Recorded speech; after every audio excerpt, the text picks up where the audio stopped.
আজ থেকে একটি লবঙ্গ নিয়ে একটি সূরা পড়ে সেখানে ফু দিয়ে ঘরের একটি গোপন জায়গা আছে, আমি কি বলে দেব, সেখানে রাখবেন, ইনশাআল্লাহ তাআলা আপনার ঘর থেকে ধীরে ধীরে অভাব অনটন দূর হয়ে যাবে।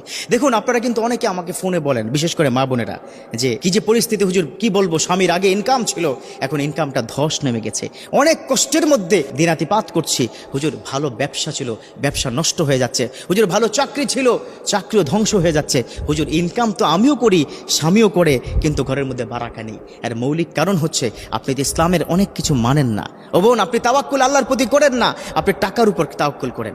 মনে রাখবেন, আমার বিশ্বনবী সাল্লাল্লাহু আলাইহি ওয়াসাল্লাম তিনি কি বলে দিয়েছেন যে আল্লাহর প্রতি শতভাগ তাওয়াক্কুল করবে, আল্লাহ পাক তার মতো করে তাকে দান করবে। এজন্যই তো রব্বুল আলামিন তিনি বলে দিয়েছেন, ওয়া মাইয়া তাওয়াক্কাল আলাল্লাহ ফাহুয়া হাসবুহু, those people are depend on almighty Allah is good enough for him. এই লবঙ্গ এটা তো একটা উসিলা মাত্র, এই দোয়া এই সূরা তো একটা উসিলা মাত্র, কিন্তু দান করবেন তিনি কে? আল্লাহ। পৃথিবীতে কেউ আপনাকে হেল্প করতে পারবে না, কেউ উপকার করতে পারবে না। আল্লাহু গনিয়্যুম ওয়া আনতুমুল ফুকারা, আল্লাহ একমাত্র যিনি হচ্ছে ধনী, আর আমরা সব ফকিন্নি। কি মাইন্ডে লাগছে নাকি ফকিন্নি কি বলাতে? মাইন্ডে লাগার দরকার নেই, সত্যিকার অর্থে আমরা ফকিন্নি। কেন? একজন ফকিন্নির কাজ কি বলুন তো? রাস্তার মোড়ে মোড়ে দাঁড়িয়ে অথবা বাসের মধ্যে উঠে আপনার কাছে চায়, আপনি দেন না, আরেকজনের কাছে চায়, সে দেয় না, আরেকজনের কাছে চায়, তার কাজই হচ্ছে চাওয়া, ঠিক কিনা?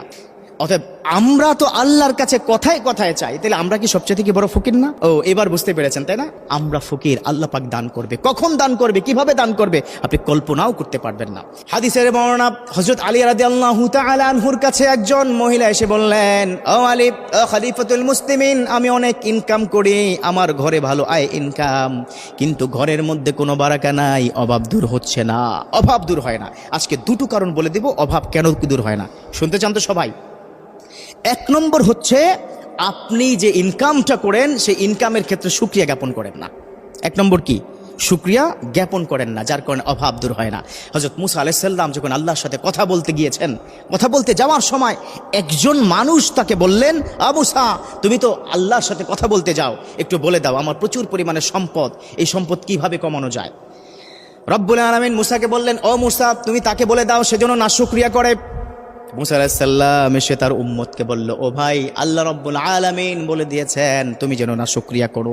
লোকটা বলল, নো নেভার, কেন করব না, আমি নাশুকরিয়া করতেই পারবো না, যে আল্লাহ এত সম্পদ দান করেছে, কি করে আল্লাহর সেই সম্পদের নাশুকরিয়া করি? এটা তো আমার সম্পদ না, এটা তো আল্লাহর সম্পদ। হযরত মুসা পরের বার যখন কথা বলতে গেলেন, বললেন, ও মুসা, কি অবস্থা লোকটার? বলল, ও রব্বুল আলামিন, লোকটা এখন আমাকে নতুন অভিযোগ দেওয়া শুরু করলো। কি অভিযোগ? বলল, আমার সম্পদ আগে যা ছিল সম্পদ আরো বৃদ্ধি পাচ্ছে। আল্লাহু আকবার। তখন আল্লাহ পাক মুসাকে বললেন, ও মুসা, মূলত কারণ কি জানো? মূল কারণ হচ্ছে সে যে শুকরিয়া